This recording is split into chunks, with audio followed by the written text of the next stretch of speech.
On my left-hand side, I would call it left-hand side, sir, rather than left. My Gabriel just arrived from Redbridge, Spain, and luckily his plane was touched down, otherwise he would have been still hovering around looking for the place to land.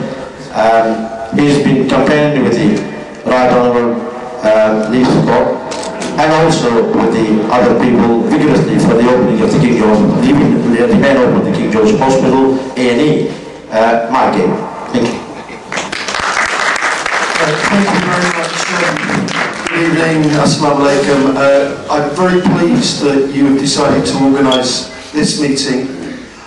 This is one of several meetings that we've had over recent months.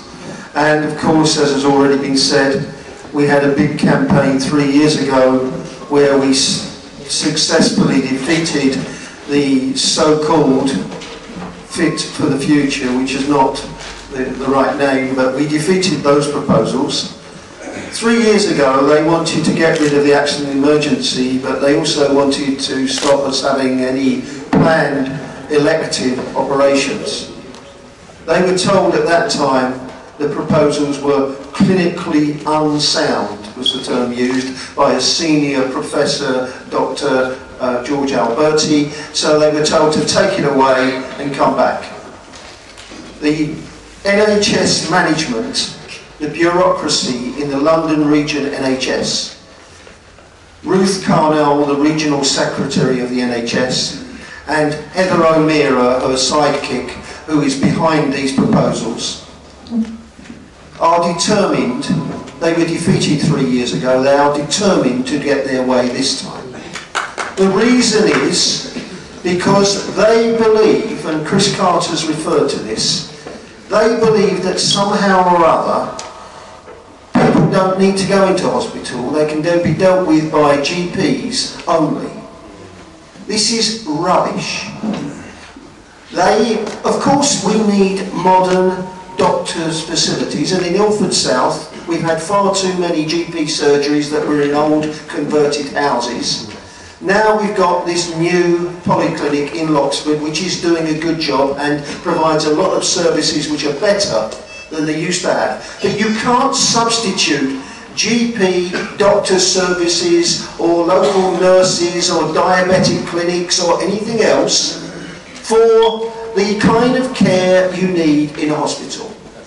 If you, and Keith Prince made the point, if you're going to have a child, and the South Asian community in Ilford are well aware of this, and you have got diabetes, they won't allow you to have that child at home.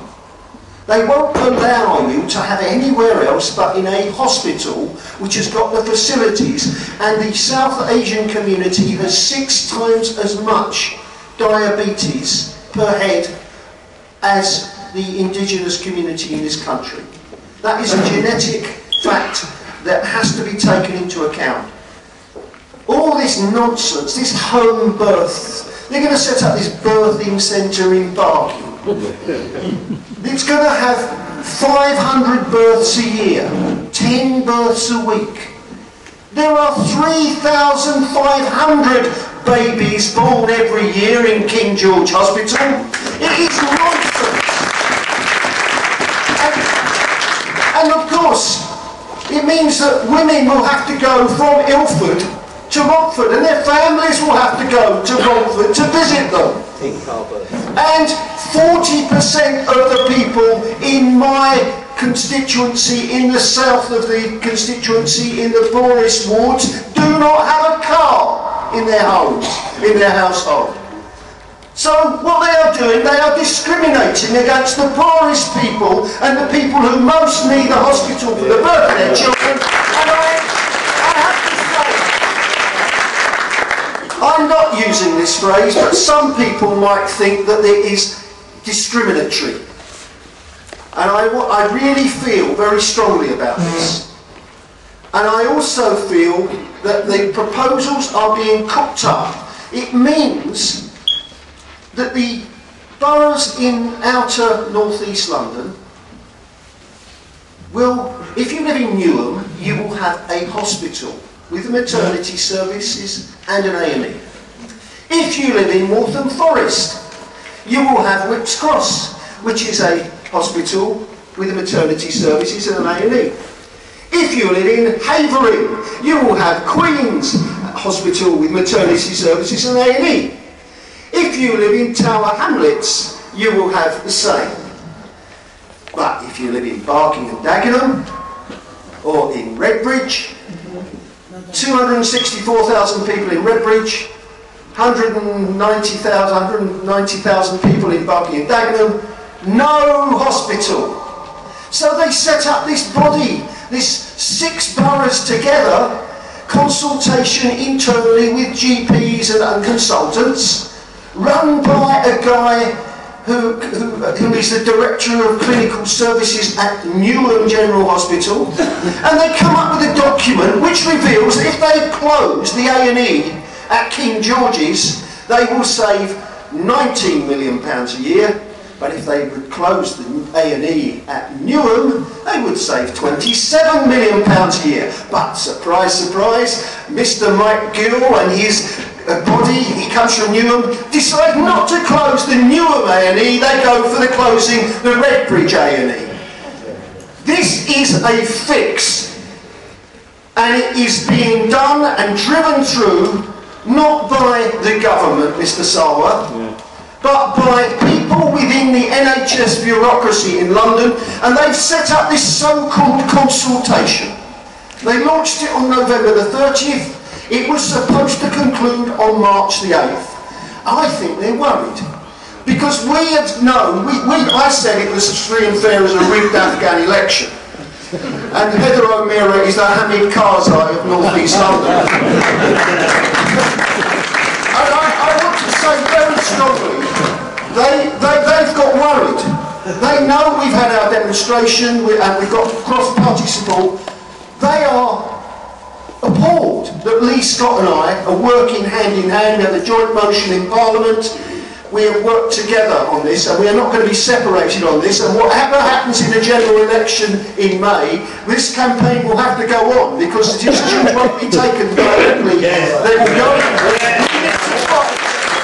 We need to fight to save our hospital. We need to get, as Redbridge Council, a united position. And Keith Prince, I want to thank him for his role in this. We've worked together, he and other councillors, Councillor Jarvid and others who are here, they've worked together. And we have a unanimous, united position of Redbridge Council and the position of the Members of Parliament. We're all together in this, and we have said we want the Secretary of State for Health to intervene, to refer this whole process to an independent review panel to overturn this proposal. And that's what we will get if we keep our unity and keep our campaign. I am absolutely delighted there are so many people here. Please sign the petitions, get your protests in, but because they are worried about losing, they've now announced, I got a letter the other day, they've extended the consultation period another 2 weeks until the 22nd of March.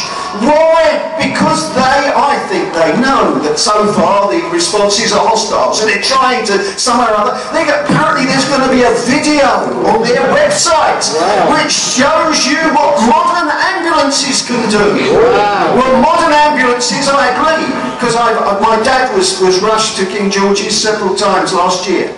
I know what people with modern ambulances can do. They can keep people alive in the back of ambulances. They've got much more sophisticated equipment. But that is not the reason why we should close our Redbridge Hospital. We need a hospital for our community, we need good GP services, we need improved healthcare, and I am not prepared to accept the wishes of a certain people with their careerist ambitions within the NHS who are determined to punish the people of Ilford. I won't accept it.